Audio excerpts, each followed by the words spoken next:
Hello කොහොමද ඔයාලට? සීතල කාලෙත් එනවත් සමගම අපිට තියෙන ලොකු ගැටලුවක් තමයි මේ මැසි මදුරුවන් සහ තවත් කෘමීන් ජාති නිවසට එන එක.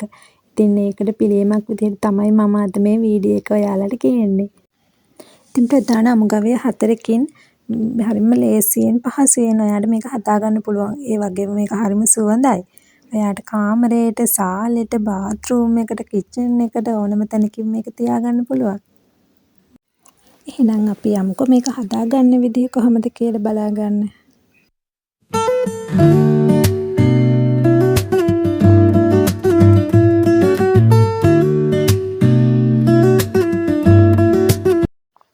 ඉතින් මුලින්ම අපිට මේ වගේ පොඩි ප්ලාස්ටික් පොඩි බොක්ස් එකක් ඕනේ වෙනවා. ඔයාලට මේකට ඇස්ටා කප් එකක්, යෝගට් කප් එකක්, මුදවපු කිරි එහෙමත් දාලා තියෙනව නේද? රවුම් අන්න ඒවත් හොඳයි.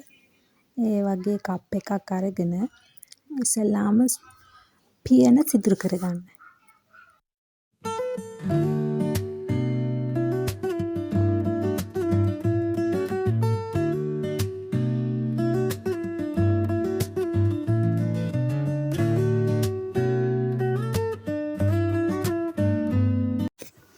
මෙන්න මේ වගේ මේ තියෙන මම සිදුරු කරගත් එක. දැන් අපි මේකට දාමු ලුණු කැට. ලුණු කැට තියෙනවා නම් තමයි ගොඩක්ම හොඳ. ලුණු කුඩු වලට වැඩිය ලුණු කැට හොඳයි. ලුණු කැට දාගන්න.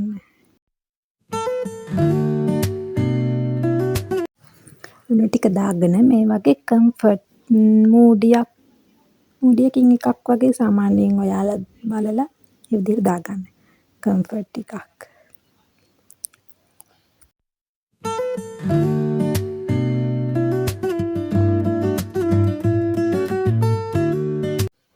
ඊට පස්සේ ඒක චුට්ටක් කලවම් කරගන්න ඕනේ.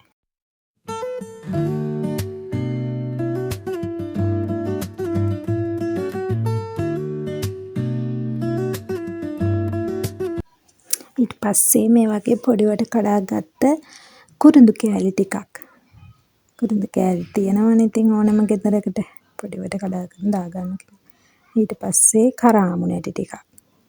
කරාමු නැටි ටික මම නම් මේ කරාමු නැටි පිටින් දැම්මේ චුට්ටක් තලලා වගේ දැම්මනම් ඉක්මනට සුවඳ එයි කියලා මට හිතෙනවා. ඊට පස්සේ මේ වගේ කලවම් කරගන්න. හොඳ චුට්ටක් කලවම් කරගෙන ඔයාට කැමති තැනකින් ඔයාට හිතෙන තැනකින් කොහොමද සාලේ ජනලේ ගාවින්, රූම් එකේ ජනලේ ගාවින් වගේ තියෙන එක ගොඩක් හොඳයි කියලා හිතෙනවා මට. ඒ තැනින්නේ අපිට එන්නේ මැස්සෝ මදුරුවෝ ඒ වගේ තැනක තියලා බලන්නකෝ ඔයාලත් හදලා. ගොඩක් ප්‍රයෝජන වෙයි ඔයාලටත් මේක. ඉතින් මම මේ වගේ දෙකක් හදාගත්තා. ඉතින් මගේ වීඩියෝ එක හොඳයි කියලා හිතෙනවා නම් ලයික් එකක්, කමෙන්ට් එකක් දාගෙන යන්නත් අමතක කරන්න එපා. ඒ වගේම සබ්ස්ක්‍රයිබ් කරගෙන යන්නත් අමතක කරන්න එපා. ගිහිල්ලා එන්නම් ඔයාලට සුබ දවසක්. සතුටින් පරිස්සමින් ඉන්න හැමෝම.